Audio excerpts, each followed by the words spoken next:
When 8 fake HOA cops showed up to intimidate my husband, they assumed he was just another homeowner.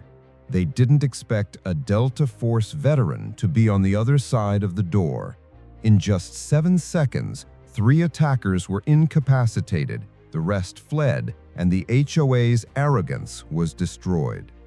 This is the story of preparation, precision, and instant justice. Full story, approximately 5,000 words, one go. The sun had barely risen over our quiet suburban street when trouble appeared. 8 men in dark uniforms, fake HOA cops, moved down the cul-de-sac, exuding confidence and menace. Their black shirts read HOA Security, but I knew better. They weren't law enforcement. They were overreaching thugs with a false sense of authority. My husband, a Delta Force veteran, had warned me about the dangers of this particular HOA. Still, seeing them march toward our property sent an adrenaline surge through me. As the group approached our driveway, I noticed Karen, the HOA president, leading the charge. She carried her infamous clipboard, filled with fabricated violations and fines, waving it aggressively.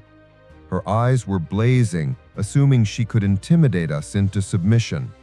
Behind her, 7 others mirrored her posture, fists clenched, voices raised. They had no idea they were about to face something they couldn't control. My husband, calm as ever, stepped onto the porch. His military training was visible in his posture, his measured breath, the way his eyes scanned each aggressor, noting every angle, every potential threat. I watched in awe, knowing that his presence alone could neutralize their entire plan, but they had no clue. "Who authorized this?" he asked, his voice low, steady, dangerous even in its calmness. Karen smirked, expecting fear or hesitation. She had done this countless times with other neighbors. "We're here to enforce HOA rules. You're in violation of several community regulations, and this is a formal notice." Her words were interrupted as my husband stepped slightly forward, hands visible and every muscle tensed in defensive readiness. "I am well aware of HOA procedures, but if you attempt any unlawful action, you will face legal and physical consequences." Karen didn't flinch. She had expected compliance. She didn't expect him to stand firm like a soldier, ready to counter any aggression. The first of the 8 men charged forward, attempting to surround him. In a precise, almost cinematic movement, my husband reached the safe inside the house, retrieving the M16 he kept legally registered for property protection. The attack was immediate.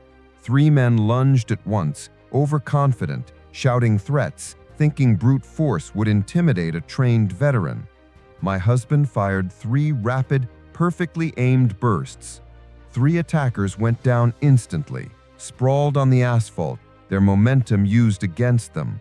The remaining 5 froze, shocked at the precision and force they had just encountered. Neighbors peeked from behind curtains, car windows and porches.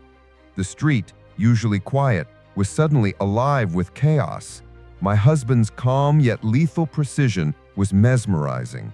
He didn't shout, he didn't panic, he controlled the scene. The attackers realized their arrogance had been a mistake. One tried to flank him, but my husband's training allowed him to anticipate movements almost before they happened. Another precise movement, another controlled burst, and the man collapsed. The remaining 5 scrambled, panic replacing aggression. They had underestimated his skill, his preparation, and the lethal seriousness of his presence. I stepped outside, heart racing, witnessing the surreal scene. The Delta Force veteran I married had turned a suburban intimidation attempt into a surgical neutralization of a threat. I called 911, ensuring law enforcement was aware that these individuals were trespassing, aggressive, and armed, or at least acting as if they were. The HOA group eventually fled. Karen was last to retreat, muttering threats and red-faced, realizing that her plan had failed spectacularly. Her authority, built on assumed power and neighborhood fear, crumbled under the weight of reality. Over the following days, legal actions were taken. Each attacker, including Karen, faced charges for assault, trespassing, and intimidation. Videos from my security cameras, as well as neighborhood witnesses, documented the incident in full. It became a widely discussed case, a cautionary tale of what happens when entitlement meets preparation and skill. The neighborhood slowly returned to normal, though the story spread like wildfire. People discussed the limits of HOA authority, the importance of knowing one's rights, and the extreme consequences of overreach. Karen's reputation was ruined, and the HOA's credibility was forever tarnished. For months afterward, my husband remained vigilant. Training drills, security adjustments, and strategic planning ensured no future incidents. The incident became legendary. A Delta Force veteran, 8 fake HOA cops, and a 7-second display of skill that neutralized a dangerous situation without harming any innocent bystanders. It was a story of justice, preparation, and community awareness. Neighbors, inspired, began documenting HOA overreach, ensuring they wouldn't be caught off guard.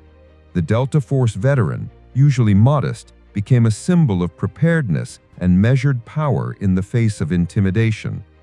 In the end, the HOA learned an unforgettable lesson. Authority without legitimacy, when confronted by skill, preparation, and decisive action, is fragile. The street, once tense and anxious, returned to peace with a renewed understanding of rights, boundaries, and consequences.